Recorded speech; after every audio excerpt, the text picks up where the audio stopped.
Recent federal legislation could lead to a new interstate highway cutting through New Mexico. The proposed stretch of road would connect Interstate 27 in Laredo, Texas to Interstate 25 up in Raton. Now, just south of the Colorado border, in case you don't know that. Let's welcome back the Line Opinion panel. This has major implications for a large part of New Mexico. And Algernon, I want to start with you down south there. What are you hearing about the impact it would have in your area of Las Cruces?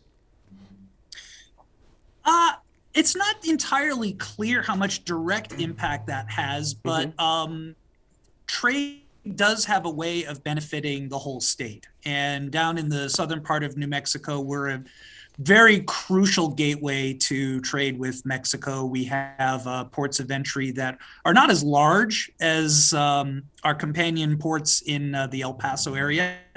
However, given recent events, as well as some recent investments in our infrastructure, we have a lot coming through from the U.S.-Mexico border that is shared by New Mexico. So, I mean, a highway in the northern part of the state, facilitating trade and also just diverting routes that can sometimes be jammed on some of our older roads really does have a way of sort of spreading like a blood vessel system across the state and really just helping things move around logistically.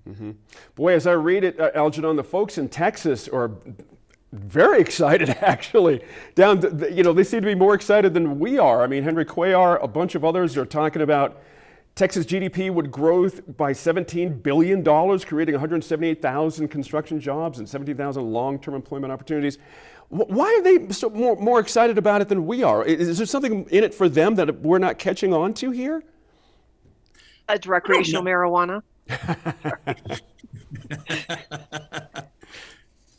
Yeah, I mean, I don't know if we know that they're actually more excited. I think the direct impact for Texas is very clear, and it's also turning a page on the incident that took place in April, where some of the cross boundary traffic was held up because of what the governor decided to do with secondary inspections of commercial trucks. It turns a page on that, and it's actually a story about building something and connecting to a different part of the country and facilitating what will lead to a lot of jobs and economic activity. Good point there. Let's bring it closer to home. Sophie, people living in Albuquerque, Santa Fe, it can be easy for us to forget transportation issues almost every other city in the state faces.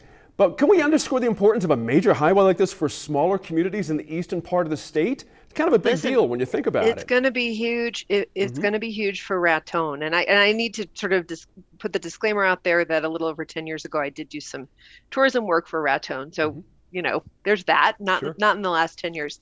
But, so much of Raton's economy is built around transportation and is built around the traffic there. Again, a little over 10 years ago, the then mayor of Raton would joke that such a huge portion of their budget was built on the fact that the speed limit dips when you get to Raton and then goes back up. And, that they really do, that town really does benefit from the traffic. And I think that is going to be true for the communities around there as well, not to mention their ease in getting around, getting into Texas, et cetera. So, I mean, I was joking before too about the medical marijuana thing, but the recreational marijuana thing. But, Texans do come to New Mexico, as we know, as the Santa Feans know very well. And having these additional routes, I think, really does open up the north and eastern parts of the state. I'd be interested in where the exits and entrances are going to be planned. That's a big deal. Yeah. That's a big lobbying effort right there. Senator, according to one figure of the group that I'm going to mention what I mentioned about Texas, the years-long construction project will create more than 1 million new jobs. I don't know about that number, but a $287 billion increase in GDP along the corridor. That's no small money. Should we be lobbying hard for this if that kind of money's at stake? Did you ask me? Yes, ma'am. Sorry about that. I'm sorry. I was thinking about it. Yeah, we shouldn't ignore it, certainly. But I have to tell you, I just read the headlines and stuff first, and I went, "What? Our roads, our interstates here, the ones we have, are so bad. Why are we going to build a new one instead of fixing all these?" Yeah. Well, then I started looking at it, and I was going, "Wow, yes." I saw the pictures of the lanes of traffic backed up trying to turn off on 87th to go into Texas. And the other thing that struck me like a hammer was that Houston is their nearest port for, sending out their products. Mm-hmm. And that's a heck of a ways down there. And also then I was looking at it and I said, if you've got the traffic going into Texas, going that way, because some will take the 4-lane little rural roads, but a lot of that is coming into Albuquerque and then going east on I-40. So it will reduce that traffic and make our roads, our interstates back and forth on Interstate 40 and the lower parts of I-25 safer. So it seems like a good idea after I thought about it and did a little homework. But I'm not sure, this is federal money, but when you build things like this, there always ends up being some state money. And we've got plenty of it right now. Does our legislature have the will to do that and help out? And I'm so afraid it may become another one of those rural versus metro arguments that we've seen. But now in my opinion, now is the time to do it if we're going to do it. Yep. Because it will cost New Mexico money.